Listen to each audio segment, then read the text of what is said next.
In November 1918, the Ottoman Empire collapsed.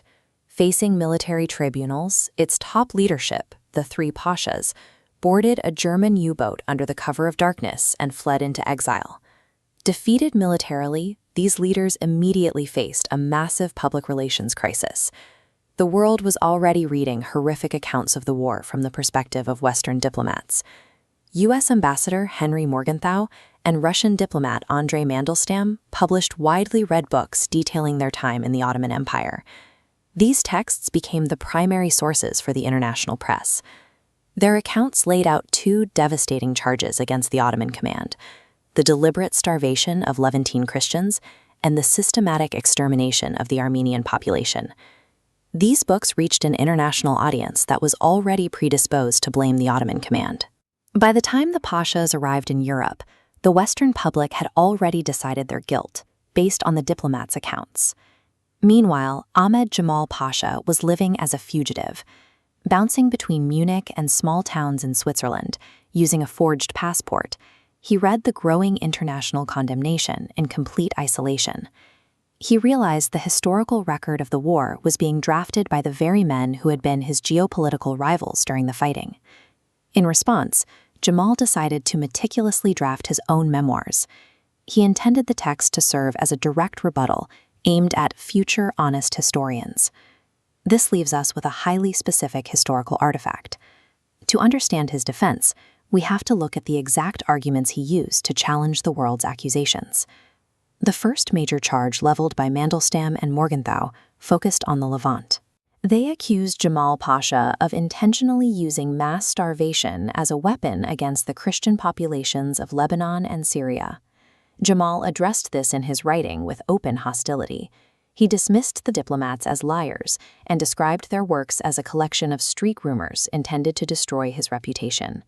He cited his own command records, pointing to military orders he issued at the outbreak of the war. These directives explicitly protected non-Muslim citizens and threatened severe punishment for any soldiers who attacked them. Cemal then offered a highly pragmatic argument. He claimed that if his true goal was to eliminate the Christian population, he wouldn't have needed a complex starvation plot. He could have simply allowed local irregular forces to attack them. He noted that no such massacres occurred under his watch. This Levantine coast map shows Cemal's true catalysts for the famine. An Allied naval blockade cut off external food supplies, while a locust plague destroyed internal agriculture. To back up his claims, he published correspondence from Maronite and Orthodox patriarchs, arguing he actively coordinated with them to distribute food. By emphasizing these external forces, his defense reclassified the famine as a logistical catastrophe of war rather than a deliberate act of state policy. Mandelstam's second accusation centered on the East, the slaughter of the Armenian population by the Ottoman state. Cemal's immediate defense was jurisdictional. He stated that the initial deportation orders originated in the capital, and that as the commander of the Fourth Army in Syria, he was not responsible for the implementation of those policies. But he went further, framing the entire conflict through a concept he called Moskov siyasati, or Russian policy. Cemal claimed the Russian Empire deliberately weaponized the Armenian population. He argued these vectors of Russian influence were designed to incite internal rebellion and destabilize the empire. By focusing on this foreign intervention, Cemal reframed the bloodshed as a chaotic border war engineered by Russia to seize land.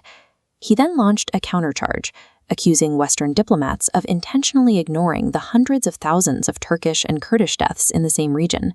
He argued these Muslim casualties were ignored because they didn't serve the anti-Ottoman narrative. Cemal leveraged the history of great power imperialism to reframe the empire's internal collapse.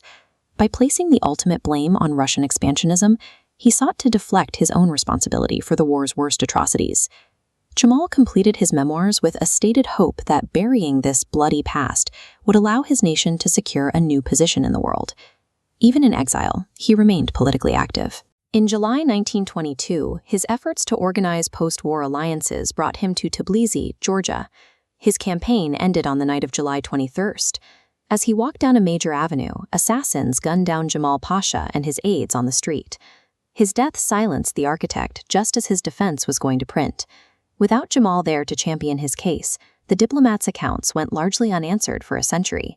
Today, Cemal Pasha's memoirs are a window into the first modern battle for historical memory. The text shows how a high-ranking official maintains his own sense of honor while surrounded by ruin. Even in exile, he wrote with the conviction of a man who believed his actions were defensible. While the physical empire had vanished, Cemal's final struggle was a war to determine who would be blamed for its end. His death left his memoirs as a frozen rebuttal, while the world moved forward using the testimony of the men he tried to discredit.